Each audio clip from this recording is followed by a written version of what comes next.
All right, well, if there is one thing that you probably try to avoid talking to your parents about, it's dating and relationships, right? Probably don't even want to talk to me about it, but here we are, and this is what we're going to do tonight.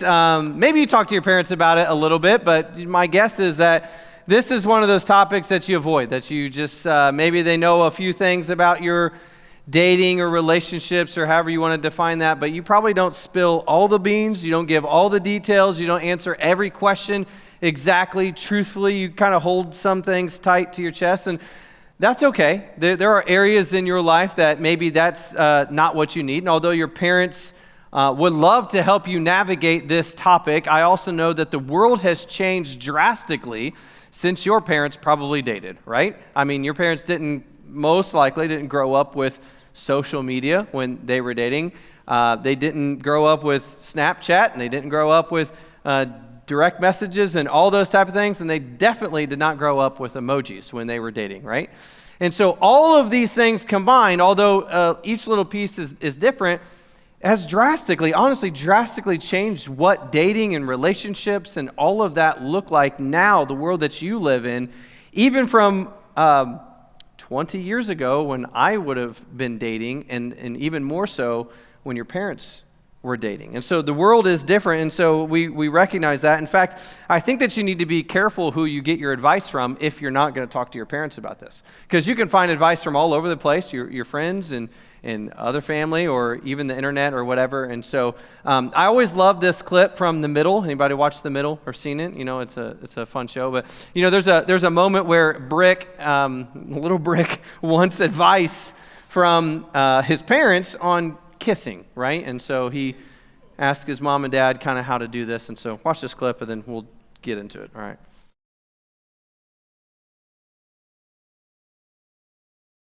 So there's all kinds of advice out there, right? I mean, you could get advice from your parents and all that. You could get advice from a brother or sister, all over the place.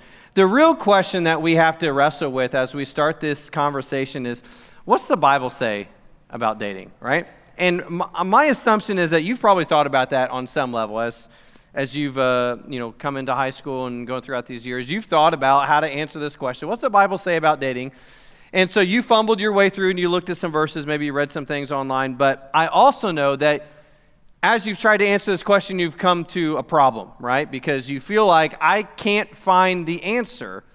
And the reason is that you're not going to find the answers or the words dating or boyfriend or girlfriend or courting or snapping or any of those things in the Bible, because all of that is a relatively new concept in the world that we live in, just within the past couple hundred years. In fact, when the Bible was written, how this happened was that parents would arrange marriages between the kids, right? And so the parents would pick their spouse. Now, raise a hand who would like that if your mom or your dad picked who you were going to marry.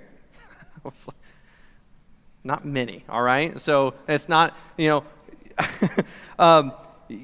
your hand if you'd rather stay single than have your parent pick who your boyfriend or girlfriend was going to be, right?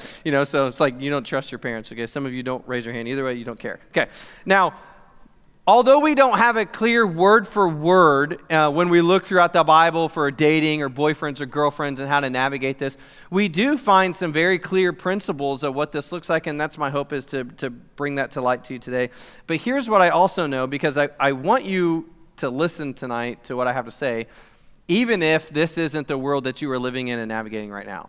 Because I know that for the majority I'm making some assumptions, I guess I don't actually know, that the majority of you in here are single. Like, you don't have a boyfriend or girlfriend. Not everybody, most of you are. So you should feel like that's cool, right? Because most of you are.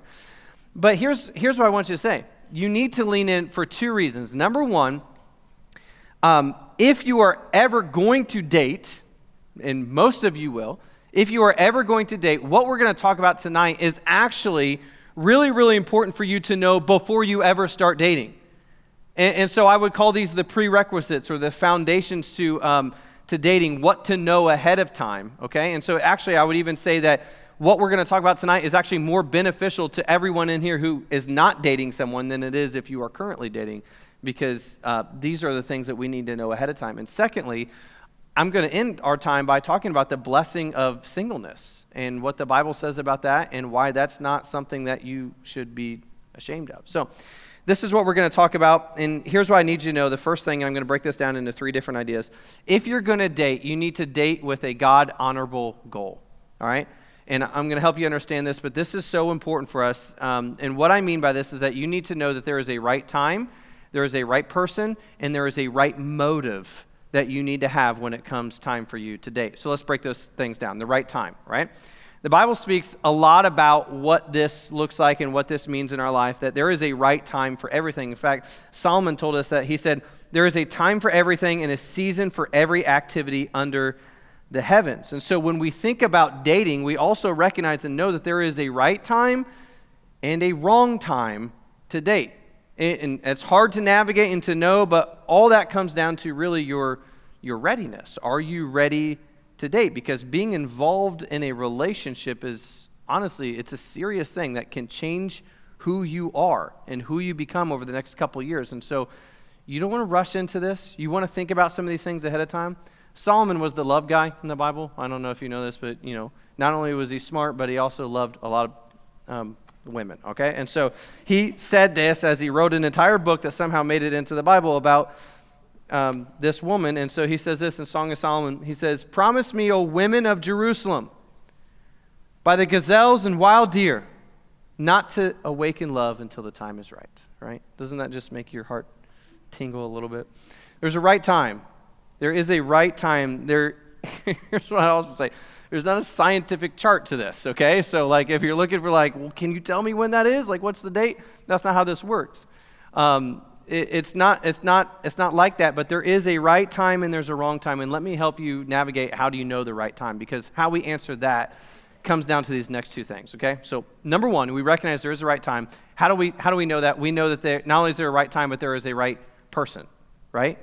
And what I don't mean by that is that you got to wait for this one perfect soulmate that is out there for you, and you got to somehow hope that you end up at the same school or college or something like that. That is not what I mean by that, okay?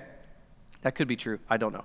But if you're going to begin a relationship with someone who doesn't share the same values as you when it comes to your relationship with God or your faith, then you have the wrong person.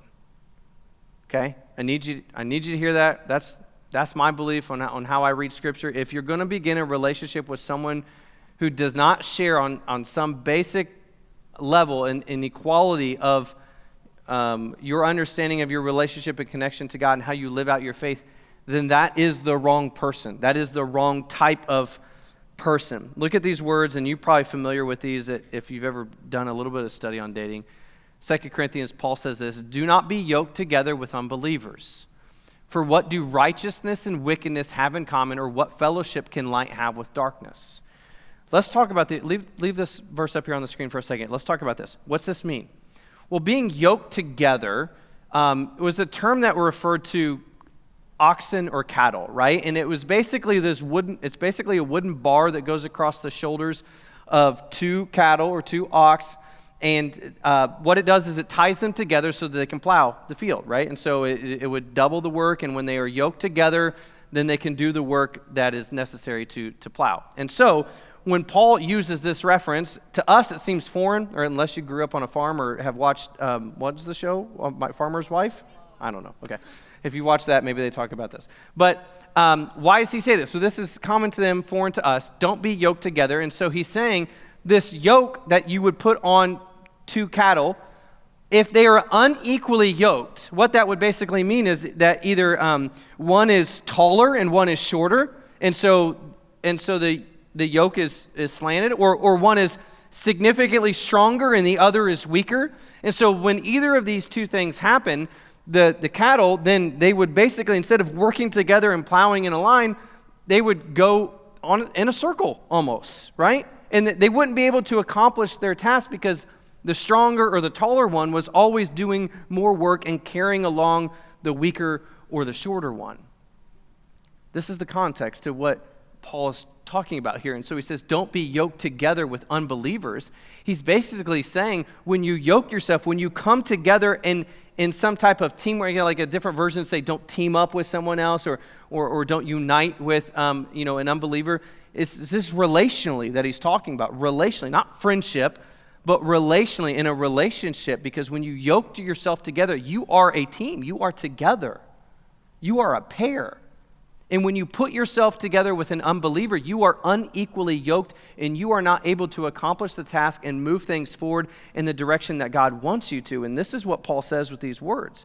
So he warns us not to join together, not to team together with unbelievers, because we cannot carry the burden of the weaker or the shorter one. And so often what this looks like, I've seen it over and over in my life in the 15 years or however long I've done this with students, is that people get into relationships and one is a believer and one is not a believer, or one is a Christian and one believes in God but doesn't really live it out. We all know like that type of thing. And so what happens usually is the Christian usually gets dragged down. Not always. Sometimes it goes the other way, but more often than not, that's the person. The Christian is the one that gets dragged down trying to carry the burden that they're not supposed to carry alone in living out your faith. And so, if you want to know who the right type of person is to date, your first criteria has to be that they share the same values with you in terms of your relationship with Christ and their commitment to the church or their faith. How you want to quantify that or qualify it in your life on what the criteria exactly needs to be. Do they have to read their Bible every day? Do they need to go to church every week?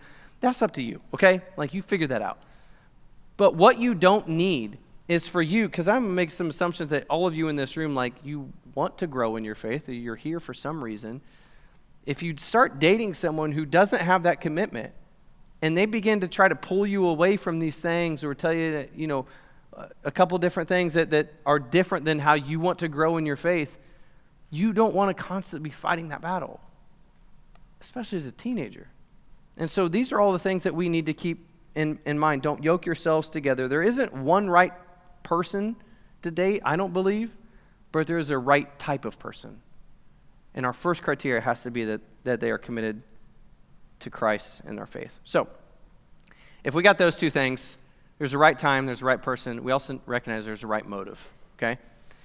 Now, this is where we got to spend just a little bit of time. If you don't have the right motive when it comes to dating, when you decide to date, you're not only going to hurt yourself, but you can also hurt the people around you, okay? We've seen this. We know what this looks like. There's an important verse in the Bible from Hebrews chapter 13. It's a little foreign, but here's what it says. Marriage is to be held in honor among all, and the marriage bed is to be undefiled, for God will judge the sexually immoral and adulterers. Marriage is not dating. I recognize that, okay? But marriage should be respected by everyone, especially Christians. And this is hard because we live in a culture that this is not true anymore, honestly, in the culture that we live in. We have about a 50% divorce rate of people who get married. Some of you, I know, come from families that have dealt with divorce, and so you live with those realities. But marriage, from God's perspective, should be something that we all hold in honor, that we recognize as the ideal, and how that affects how we approach dating. And so I'm going to say something, but I need you to listen to me and let me explain it, okay? The purpose of dating should be with marriage in mind, okay? Now that seems bizarre, and some of you are about to check out, right? It's like, no, that's not what I'm signing up for. But in all reality, if you're going to spend time investing yourself and personally getting to know someone or giving people parts of your life, then you need to recognize that the purpose of dating ultimately is to end up here. You're not going to marry someone that you don't date. There's a chance, but most likely you're going to date them first. And so this is the pathway. And so we have to have this. Now, as a teenager, I get it. That's not like we're not doing that. But from a general standpoint, you are looking to see the qualities and the characteristics of the type of people that fit with your personality, right? What did we say over here earlier? As a good reason to dump someone is their personality. That's rough. But what was that you? Sorry. All right. feel sorry for her. Just kidding. But honestly, when we think about it, one of the things that we do with dating is we try to figure out what fits with us, right? Because it's not like just one personality is bad, but maybe it doesn't fit with you, and that is the purpose of dating right now in the stage of life that you are in, is to figure those things out, to figure out what works with you, what makes you happy. And I would also even say this: if you're in a relationship where you are in a constant struggle, or it's hard and there's fighting and there's jealousy and all those things, like that is not. You shouldn't be in that. There's no reason as a 16, 17, or 18-year-old that you should have to deal with any of that. It should be enjoyable. It should be fun. You should be learning about yourself and learning about others and knowing, man, this is the type of person that I want to spend the rest of my life with. And if you're dealing with any of the junk that comes along with it, then get out. I mean, maybe talk to somebody about it, but get out of that. It's not worth your time. It's not worth your effort or your energy, because at the end of the day, you want to date someone that you could possibly spend the rest of your life with in a happy and joyful marriage. And if you can't experience that in a dating phase, then it might be rough sailing the rest of the way. And so we need to have the right motive when it comes to dating. And I'll say one more thing before we move on. Because there's a lot of people that don't think this way. When we think of dating, they're not necessarily thinking of marriage, or they're not necessarily thinking of, I'm just looking for the right type of person. There's a lot of other motives for dating. There's physical pleasure. There's maybe popularity. Maybe you feel like there's something missing, and so you want to find that in someone else to bring that into your life. Those are all the wrong motives for dating. And if that is your motive, then you go back to step one: you are not ready, right? We put all of these things in order, that there's a good time, and we know that if we're looking for the right type of person and we have the right motive behind dating, that's when maybe you are ready. So here's the last thing I want to say. So let's take a step back. So if you're going to date, I hope that you have a God-honorable goal and you recognize that there is a right time, there's a right person, there's a right motive. But I also want to say this, is that being single is 100% acceptable, right? If you've ever felt, for some reason, that, something is wrong with me because I'm single, or I can't find it, no one's ever going to date me, I don't know how you feel, or we got to remove that perspective from our lives. Paul actually had a lot to say about being single, and maybe you've read this in your Bible before, but look at these words from 1 Corinthians chapter 7. He says, "But if you do get married, it's not a sin. And if a young woman gets married, it is not a sin. However, those who get married at this time will have troubles. And I'm trying to spare you those problems." Isn't that nice, right?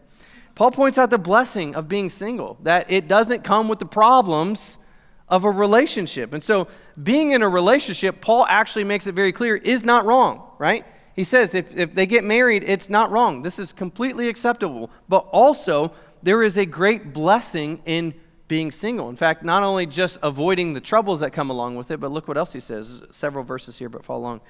He says, "I want you to be free from the concerns of this life. An unmarried man can spend his time doing the Lord's work and thinking how to please him, but a married man has to think about his earthly responsibilities and how to please his wife. His interests are divided.